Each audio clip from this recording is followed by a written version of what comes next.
Bangladesh cricket দলের অধিনায়ক লিটন কুমার দাস, যিনি চ্যাম্পিয়ন্স ট্রফির দলে জায়গা পাননি ফর্ম না থাকার কারণে। সেই লিটন কুমার দাসকে দৈবিক কারণে বাংলাদেশ জাতীয় দলের টি-20 দলের অধিনায়ক করা হয়েছে। কি কারণে করা হলো, কেন করা হলো, এর কোনো সুস্পষ্ট বক্তব্য আমাদের নির্বাচক, আমাদের বোর্ড প্রেসিডেন্ট কেউই দিতে পারবে না। সেই লিটন দাসের অধীনে আমরা আরব আমিরাতে প্রথম খেলতে গেলাম। আরব আমিরাতে গিয়ে আমরা গিয়েছিলাম প্রস্তুতি নেওয়ার জন্য। প্রস্তুতি ম্যাচে গিয়ে আরব আমিরাত বাংলাদেশের টাইগারদের কাপড় চোপড় ছিঁড়ে নাস্তানাবুদ করে ছেড়েছে। সেই টিমটা পাকিস্তানে গিয়ে যে বাকি কাপড়টুকু ছিল সেটাও গেছে। এখন শুধু বাংলাদেশ টাইগারদের শুধু ইজ্জত বাঁচানোর মতো যে পোশাকটুকু আছে, আশা করি শ্রীলঙ্কা সিরিজে সেটুকুও যাবে। গতকাল শ্রীলঙ্কার বিপক্ষে প্রথম টি-20 ম্যাচে লিটন দাসের নেতৃত্বে বাংলাদেশের যে অবস্থা সেটা আপনারা দেখেছেন। সেখানে ক্যাপ্টেন সুলভ যে আচরণ, যে সিদ্ধান্ত নেওয়া উচিত সেটা তিনি নিতে পারেননি। তিনি পুরোপুরি ব্যর্থ হয়েছেন। সেই লিটন বাংলাদেশ জাতীয় দলের টি-20 দলের অধিনায়ক। আপনি যে একাদশ সাজিয়েছেন সেখানে আপনি চারজন ওপেনারকে খেলিয়েছেন। ডিপিএল এ সর্বোচ্চ রান করা নাইম শেখ, যিনি ওপেনিং পজিশনে খেলতেন, তাকে আপনি ওয়ান ডাউনেও নামাননি, আপনি নামিয়েছেন 4 নম্বরে। নাইম শেখ যথারীতি ব্যর্থ।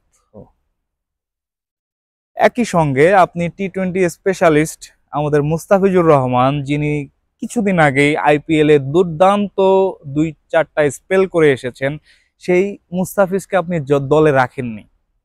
আপনি জাকের আলীকে রাখেননি, যিনি পুরো শ্রীলঙ্কা সিরিজে একমাত্র ব্যাটার যিনি রেগুলার রান করে গেছেন, দলের বিপদে হাল ধরেছেন, তাকে আপনি রাখেননি।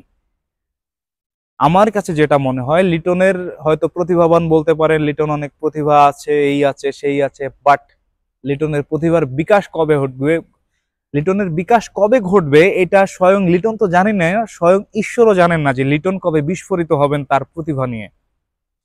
সে লিটন দলের ক্যাপ্টেন, এটা হাস্যকর। লিটনের মধ্যে সব থাকতে পারে, কিন্তু লিটনের মধ্যে ক্যাপ্টেন সুলভ কোনো ম্যাটেরিয়াল, কোনো গুণাবলী তার মধ্যে নাই। বাংলাদেশে বর্তমানে যদি টি-20 বলেন আর ওয়ানডে বলেন আর টেস্ট বলেন, ক্যাপ্টেন ম্যাটেরিয়াল কেউ থেকে থাকে সেটা একমাত্র নুরুল হাসান সোহান।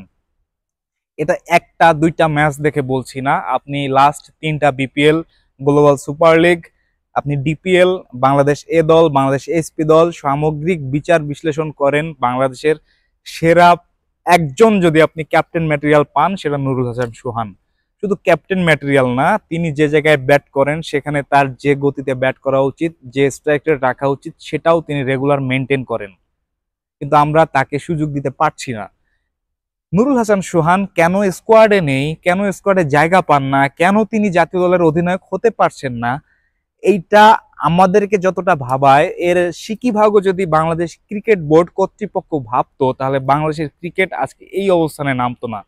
আমরা ধুঁকছি, আমরা ওয়ানডেতে মাত্র 10 থেকে 9 এসেছি, টেস্টেও সম্ভবত 9 নম্বরে বা 10 নম্বরে, টি-20তে আমরা 10 নম্বরে। নিকট অতীতে এভাবে যদি চলতে থাকে, নিকট ভবিষ্যতে আমরা 10-এর বাইরে চলে যাব। 2027 সালে যে ওয়ানডে বিশ্বকাপ, সেটার জন্য আমাদের কোয়ালিফাই খেলতে হবে আমেরিকা, স্কটল্যান্ড, নেদারল্যান্ডের সঙ্গে, যাদের সঙ্গেও আমরা লিটন বা মিরাজের নেতৃত্বে জিততে পারবো কি পারবো না এটাও চিন্তার বিষয়। অনেক কথা বললাম, আর বলতে চাচ্ছি না। বাংলাদেশ ক্রিকেট নিয়ে যা ভাবার ছিল ভাবি। আশা করি খুব দ্রুতই একটা সমাধান হবে, বাংলাদেশ ক্রিকেটের উন্নতি হবে, এটাই তো চাওয়া, আর তো কোনো চাওয়া নেই। ভালো থাকবেন, গুড নাইট।